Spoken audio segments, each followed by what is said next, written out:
Hi, this is Michael P. Coleman, Content Director for Brother Be Well. Thanking you for checking out this series, this trauma and healing series brought to you by Blue Shield of California's Blue Sky Initiative.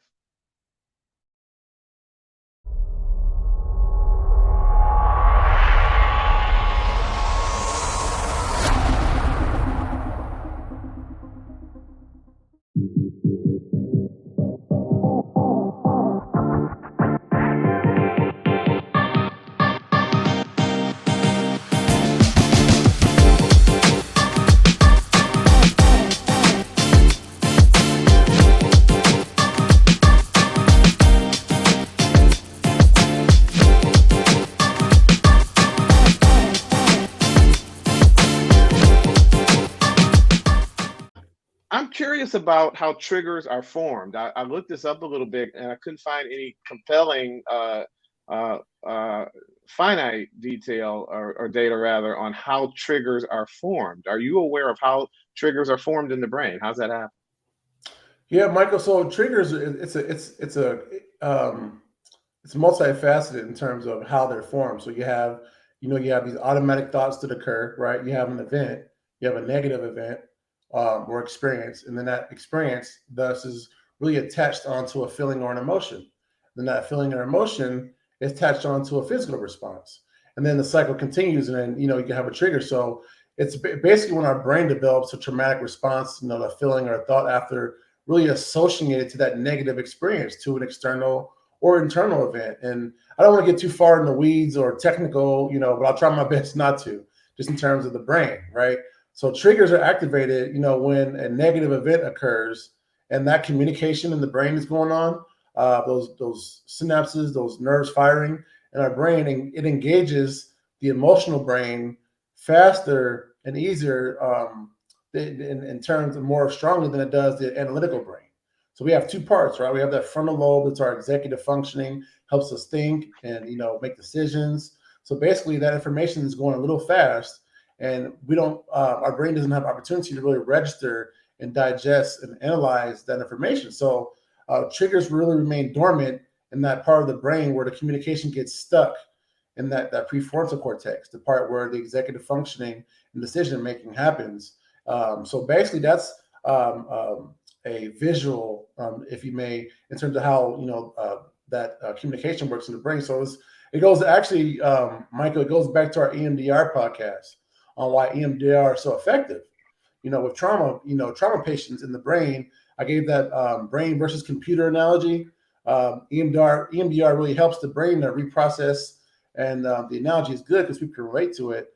EMDR helps the brain to really reprocess the uncorrupt files, right, or memories in the brain, and stores them in the proper memory banks, so they won't malfunction and cause you to receive error messages, right, which are equivalent to nightmares, flashbacks, startle responses, and so on.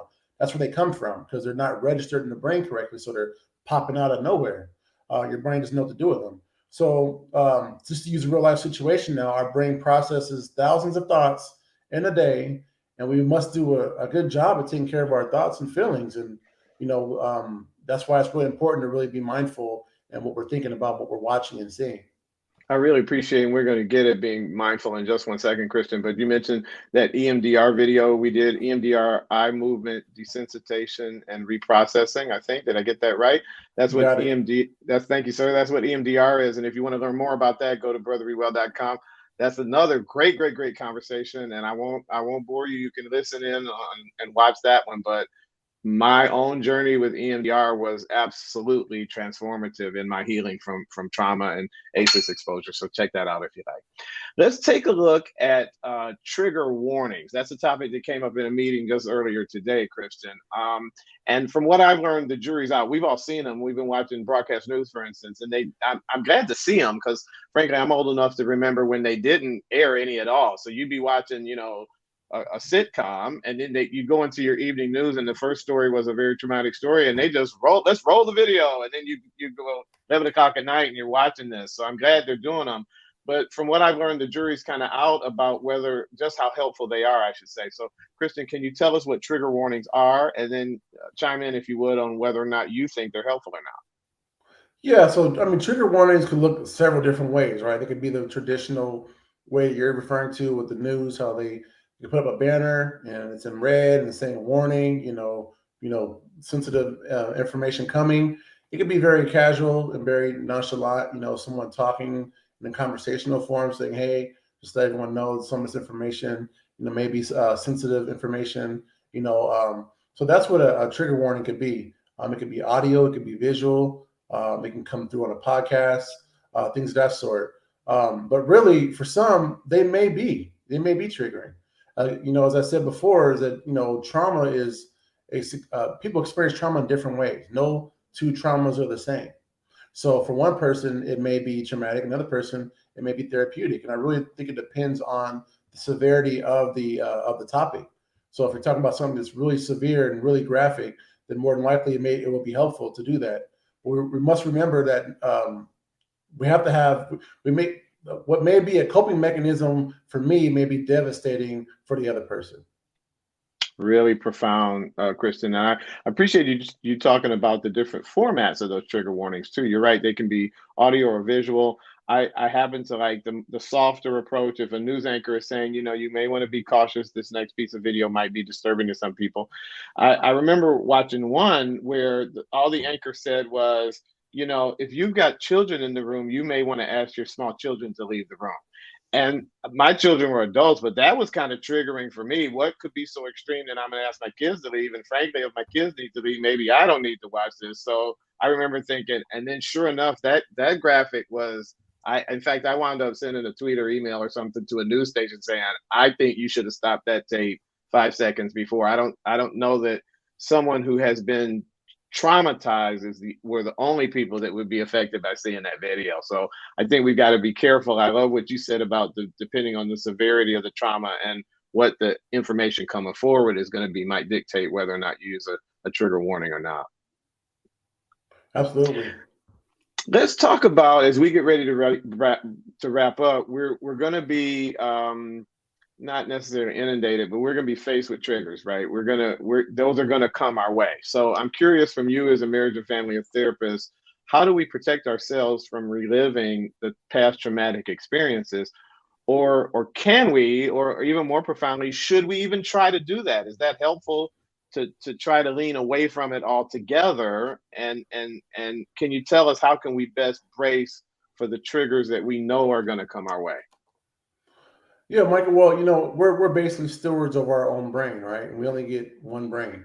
This is all we get. We can't grow another brain. We can't, as far as I know, we can't transplant and receive the same thoughts that we had. So this is what we get. We have one, and I think it will serve us greatly if we could be preventive in protecting ourselves from things and events that we know may trigger us. We don't have to click on that graphic, car accident video. We know it's going to be graphic, and we've already seen it probably once or twice, and we know how it made us feel the first time. We don't have to watch the shooting over and over on YouTube, and the clip or the video that was sent in the group chat that everyone's talking about. We can avoid some of these situations that may seem small, but in reality, you walk away feeling like, man, I don't feel right watching that. That didn't make me feel too good. Like there's a reason why. Your brain's telling you something. So we can avoid. We can avoid some of those things. We can actually avoid that restaurant that we ate. We ate at over the whole pandemic that caused us to gain 40 pounds. That can be a trigger, right? Oh yes, food can be a trigger too. So another one I would say really is in vivo treatment. In vivo means basically in Latin and Spanish, it means in live. So to live with. So it's in the present. In vivo treatment is a therapeutic intervention that therapists did that we may use, in cognitive behavioral trauma focused therapy. So in part, that trauma treatment is really getting the client to be present in the here and now. So the intervention really is done with a mental health professional, where after a certain amount of time in the program, receiving this therapy, right, where the therapist feels that they're ready for this, the therapist begins to expose the client to the very thing or the very event that was traumatizing. So they may not take them literally to the experience, right, or the violent act, but maybe they may go to the park, or they may go to the restaurant or try and smell that smell that reminded them of the traumatic event. So that's another way that's very therapeutic in a sense, where it's guided with a therapist who's trained to do that. You just had to, before we wrap up, you just had to sneak in my COVID weight gain, didn't you, Christian? I appreciate that, sir. Just put me on Oh, you look blast good, for man. I'm reversing it. You know, I'm undoing that trauma from those takeout restaurants, but I appreciate the reminder that I've still got some work to do. All kidding aside, Christian Jacobs, marriage and family therapist and Brother Be Well clinical advisor. Thank you, sir, for your contributions during this trauma and healing series. Something tells me we'll be talking again. Oh, it was great. This is a good time. I really appreciate the time, Michael. Always good to see you. We'll see you next time. Okay, take care. You too. And I want to thank you for checking this video out. If you've enjoyed it at all, you can check out the entire trauma and healing series here at Brother Be Well, made possible by the support of our sponsor, Blue Shield of California's Blue Sky Initiative. That initiative boosts access to mental health support. You can learn all about it at bluesky.blueshieldca.com. That's bluesky.blueshieldca.com. For more information about any one of a number of mental health issues, and topics that are germane to folks, certainly folks of color, men of color 13 and up, African American, Latinx, Asian and Pacific Islander, or Native and Indigenous. Check it all out. Audio podcasts, videos just like this one, compelling print pieces, all at brotherbewell.com. That's brotherbewell.com. We're a membership supported service. If you can join us as a member, we would love to have you as a part of the Brotherhood. If you want to just stick your toe in and see what we're all about, give us your email address. And you're then signing up for our blog on that website, and we'll start to send you notifications 2 or 3 times a week about videos just like this one as they go live. All of that is at brotherbewell.com. My name again, Michael P. Coleman. I'm content director for Brother Be Well, and I want to invite you to do 2 things for me if you would. Please take care of yourself, do the best you can, and everything we're doing is designed to try to help you do that. Once you get that down pat, or you get a little better at it at least, reach out to someone else and help them out too. Help take care of somebody else. Until next time, bye-bye.